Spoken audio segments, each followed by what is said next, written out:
Welcome to the Cabral Concept, where board-certified naturopath and integrative health practitioner Dr. Stephen Cabral shares how he was diagnosed at the age of 17 with a life-altering illness and given no hope for recovery. It was only after studying and traveling all over the world did he discover how to combine ancient Ayurvedic healing practices with state-of-the-art naturopathic and functional medicine to fully rebalance the body and re-energize it with life. It's time to discover how to get well, lose weight, and finally feel alive again. And now, here's your host, Dr. Stephen Cabral.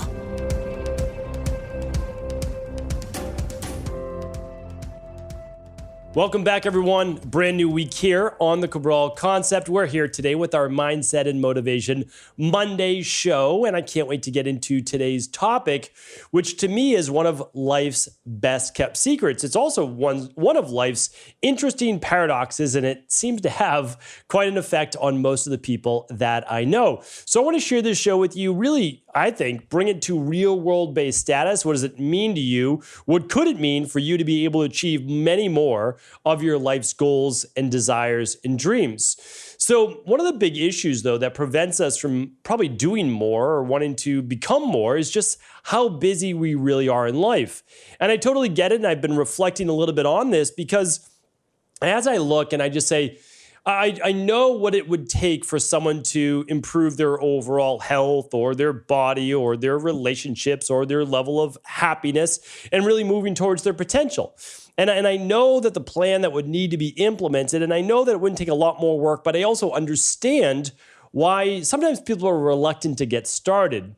And sometimes it's that fear of failure that I've talked about in the past, or maybe it might be even a fear of success. What would happen if they were successful? How would life change? Would people treat them differently? Would people look at them differently? I totally get it. I understand the amount of acceptance that people crave and they do want in their life. And I get that. It makes sense. But part of it is just the level of busyness and the routine that we've all, I would say, succumb to. And the reason why that this really kind of hit home for me is I even see it in my own family life with my own daughters. When I was thinking about it, you know, it's quite interesting, and I'm not sure that there is a direct solution to the overall system. But let's just take, for example, my oldest daughter. She's up in the morning. She leaves the house by right around 7:30 or so for school. She's in school then from about 8:15 until 3:15, 3:30 every single day. Okay, so basically from when she wakes up a little before 7 to when she has to leave the house to when she gets out of school, let's say at 3:30, that's her entire day so far is dedicated to school. But now that she's a little older, she has sports practice after school. And she has practice Monday through Thursday. Okay, so Monday through Thursday, she now is booked until 5:15 at night. So she's essentially, let's say for all intents and purposes, she's gone from 7:15 to 5:15 every single day. That is a long day. It's a long day for any human, but especially a 10-year-old, right? I mean, I really believe that is a long day. Now, that doesn't include any of the homework that she may have been assigned that she also has to do once she's out of sports-based practice. And we sit down as a family for dinner around 5:45, 6 o'clock at night. So she's back. She has dinner with us, and of course, the whole family, we have dinner together. And then after that, maybe there's an hour or so before time to get ready for bed. Well, you can see that if she's then doing her homework during that time, if that's assigned, there's not a lot of time at all for her to be a kid and just overall enjoy and relax. And when I think about that, I think about it, yes, this is a 10-year-old. They want to have fun. She wants to play with her sister. She wants to relax and enjoy before doing it all over again. But I mean, how much, if you look at that, is it really just the same as an adult? So adult, they get up, they get ready, they go to work in the morning. Now, their work might be taking their kids to school, running errands, doing whatever it might be. But again, it's whatever your job is, right? Whatever your job is. And to me, I mean, I always say, and I've said this many, many times, there's no more important job than someone who's raising their children. Now, there's a lot of people who raise their children. They work another job. They might even work another job. So again, what I'm trying to say is most people, especially during whether they're going to school, if you're a student right now, or you have a job, is you're busy, right? And you're busy and probably until that 5 o'clock, 6 o'clock time at night. Now, again, you might be going a little bit to bed later, of course, than my daughter. So maybe you get a couple more hours out of the day, but you also probably have more responsibilities. So what I'm saying is, for most of us, we're really locked up for a good 10, 12 hours of the day. Now, if we go back to my previous podcast, though, I've done one before, and I'll link it up here today at episode 2432. So if you go to stephencabral.com/2432, I'll link up a few previous ones. One of them is the missing 6 hours per day. And the other is throwing away your to-do list and doing this instead. Because no matter how we slice it, even though we are all extremely busy, you're busy, I'm busy, there's still about 4 hours to 6 hours that we can begin to carve back in our day. Because even if you're working for 12 hours a day, and I know there's many people out there that are, there's still 4 more hours if you're getting 8 hours of sleep. Now, if you're getting less sleep, of course, you've got a little bit more. So what I'm saying to you right now is that I know you're busy. I know you probably don't have a whole lot of extra energy right now, which we should work on, we should address. I truly believe, and it's one of the reasons why the tagline of the show is remain, change your body, change your life, is because if you don't have the energy, right? If you don't have the vitality in your body, it is difficult then to be able to do any extra. And it is the extra, though, that's going to allow you to get to that next level in life. And the next level in life might not even be exactly where you want to end up, but it's the step before you get to the next step. And I think that's often also what we overlook, is that we think that we're going to jump from where we are now, take this quantum leap to exactly where we want to be, and skip all of the steps in between. I was having a great conversation with one of my brother-in-laws the other day. And it doesn't really matter what they were looking to achieve, but they're looking to achieve X. Now you fill in whatever you want your goal to be for X. Think about what you want out of life if you could have anything that you want. And so they were telling me, hey, like, this is what I'm looking to achieve. And I was like, well, that's absolutely fantastic. And I said, but I think that you're probably 2 to 3 jumps from that. Now, again, don't discount that you could jump from where you are now to that last step. Don't discount that. But too many people, they wait for the opportunity that they believe will come for them to make that quantum jump right to their goal.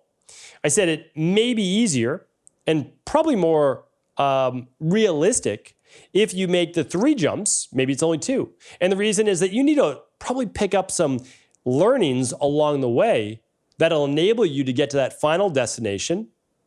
And then you'll be able to hold on to it longer because you knew how you got there, right? You were able to ascertain who you needed to become, the skills you needed to learn in order to achieve what you want. And I think they understood at that point, like, no matter what, you had to achieve this on the goal to that anyway. So you might as well move to that next step, move to that next level. And that next level is most likely not going to take the same level of effort and maybe even time that would to ultimately get to your goal. So again, when you're looking at this, it's not about necessarily having to have an extra 8 hours a day. It's maybe an extra, as I say, 2 30-minute blocks per day. And I'm a big advocate of that. I really am. I believe that you can get so much done in life with 2 30-minute blocks per day. Upon waking and before bed are typically the easiest for most people. But some people, depending on your partner, your spouse, your relationship, where you're at right now in life, it might be better for you to do 1 in the morning and then 1 at lunch. That's typically what I do. And the reason why I like to do that is that once my kids are in bed, I like to dedicate that time. I've already done a lot of work for the day. I like to dedicate that time for my wife and I's time. So that's how I do it. But again, you can choose where you're at in your life and what you need to do. And there have been points in my life where I then said, okay, after everybody's in bed, I've got to work a little bit more. I've always been one to wake up earlier because it's the quietest time of the day. It really is. There's more people up at night than there are people up in the morning. Trust me that there's very few people up between 5 and 6 in the morning or 5:30 to 6:30 in the morning. Very few people. So I love that hour. That's an hour that I can just say, okay, my family's not going to be up till 6:30. So for me, I get up at 6, I have a half hour. If I get up at 5:30, I've got an hour. Now you might say, well, I need to get more sleep. Totally agree. That's why I try to get to bed between 9:30 and 10 at night. I don't want to go to bed between 9:30 and 10, to be honest with you. I don't. I'd rather stay up later. But what I do want is to get up a little bit earlier. And so that priority takes precedence over me going to bed at 10:30, 11, which would be my preferred bedtime. But it's okay. The trade-off to me is worth it. And here's why, and here's the gist, and here's the lesson that I wanted to share with you. And it is, I believe, life's great paradox, that all of this takes work, right? It really does. It's hard work. And one of the best lines I've ever heard, though, is that the more you do the hard work, the easier life gets. I just want to repeat that one more time. The more hard work you do, the easier life gets. And it's very strange when you think about it, and it probably doesn't make a lot of sense. But let's just take our bodies, for example. Let's say you exercise most days of the week. You go for your walks, do some weight training, maybe a little cardio, do some yoga, whatever works for you and your body, right? And then you're eating well. Not all the time, but you're eating well 90% of the time. 9 out of 10 meals, you're eating the right foods, nourishing your body. Okay, the likelihood, now that's not easy, right? It's so much easier just to have a pizza at night, a muffin and coffee in the morning, and buying a sandwich or something at lunch. That's way easier. It really is. And it's probably less expensive because you can buy any one of those things for like under $10. It's still not cheap, right? I mean, getting a muffin and a coffee is probably still like $10, but still, I guess you could go probably somewhere and get it for cheaper, yes. But what I'm saying is it's easier. It takes less effort. It takes less brain power. But over time, those things are going to run you down. They really are. And you're certainly not going to have the energy then to want to exercise. So eating healthy, it definitely takes more work. Exercising certainly takes more work than not exercising. The interesting thing is this: by doing those harder things, by making those harder decisions, the rest of your life, when you're not doing those things like exercising, is so much easier. Meaning, like, every time there's an effort that takes a requirement for your body, such as like, oh, you want to go out for a hike, you want to go out for a longer walk, you want to move, like I'm moving my office again, I have to move all the things out. That all takes effort. Now, when I do those things with my body, they are not hard because I lift weights 3 times a week. I do cardio, I get in my steps, I do these things, so they're not hard, right? I have the energy to be able to work 12 hours a day if I want to. It's not difficult for me. I have energy for my family and I have energy for my work. But I take care of my body with the de-stress protocol, right? The diet, the exercise, the stress reduction, the toxin removal, the scientifically based supplements, going to bed at 9:30, 10, even though I don't necessarily want to, but then it gives me the energy to do everything that I want in life, that I don't have to rely on extra caffeine or whatever it might be. So those are harder things, right? In relationships, people's relationships oftentimes start to go downhill after a while. Well, are you still doing the hard things that in the beginning weren't so hard, right? Like, hey, are you still chatting with your spouse during the day? Are you still doing nice and kind things for them? Are you still adding surprises? Are you still going out to dinners together? Are you still doing those things? Because, well, those take effort. Effort is more work. That's hard, right? So if we do those things, they take effort in the moment. But then guess what? That's a finite period of time. And then it lasts, it makes the relationship easier, right? That's how I look at it. And the same again with spirituality or even just mood. I see so many people in a low mood, a depressed state. And I understand that. And there's a lot that goes into it. And I'm very sensitive to that issue, especially since I've worked with so many people with depression and mental health based imbalances and people in my own family and friends and practice. So I'm, again, very sensitive to that issue. But at the same time, we have to understand is like, I've seen dramatic results with sauna, with cold therapy, with meditation, with exercise, with walking, like with red light, with supplements, with all of these things. And so if you're not doing any of those things, it leads to a harder life because you're not in a good spot in your life. So although life may not seem easy right now, and we all go through those stages and phases, so don't get me wrong, but if life seems consistently difficult, challenging, and it's putting you in a low mood over and over, one of the best ways that I've ever found to overcome that, and I've been there myself many, many times, is with hard work, with doing the things that I don't necessarily want to do. But I always say to myself, the time's going to pass anyway. I can block off 30 minutes a day to focus on those specific things. That's my priority as of right now. So that's why we have to categorize what our priority is right now in life. And I can begin to work on those because the likelihood that they pay off is high because many other people have done them in the past and it's worked for them. I may as well try that because again, there's almost no downside to exercising, eating well, getting better sleep, detoxifying the body, working on your mindset. Like there's almost no downside. So if we begin to do those things gradually, everything becomes easier. And I want to share with you one more point as to why this is that, and I have a previous podcast on this too, everything in life is basically a hermetic stressor. So what does that mean? It means that it's something that calluses the body. So when you first start working out, your skin gets a little rougher around your hands, especially where you grip the weights, right? Over time, that skin gets thicker or more calloused. And what it allows you to do, though, is pick up any of those metal-based weights with relatively ease, and you don't feel anything on your hands. Your body gets used to it over time. Well, the same thing is also true. The less you use it, the softer that skin gets, right? There's no callus needed. So what happens in life, no matter what, if we are either doing the hard work, everything else, but beyond or beneath, I should say, that level of hard work seems easy. So one of the interesting things, and one of the guys, I mean, this is the nth degree, is someone like Cameron Hanes. He's a bow hunter, and he's often run a marathon 4 times a week. I mean, that seems insane, right? 26 miles or more 4 times a week? That doesn't even seem humanly possible. Well, he tells a story of how he started, and I'm not recommending you do a marathon. I'm not recommending a marathon in general, but keep in mind, he started with doing less than a mile, gradually built up to that.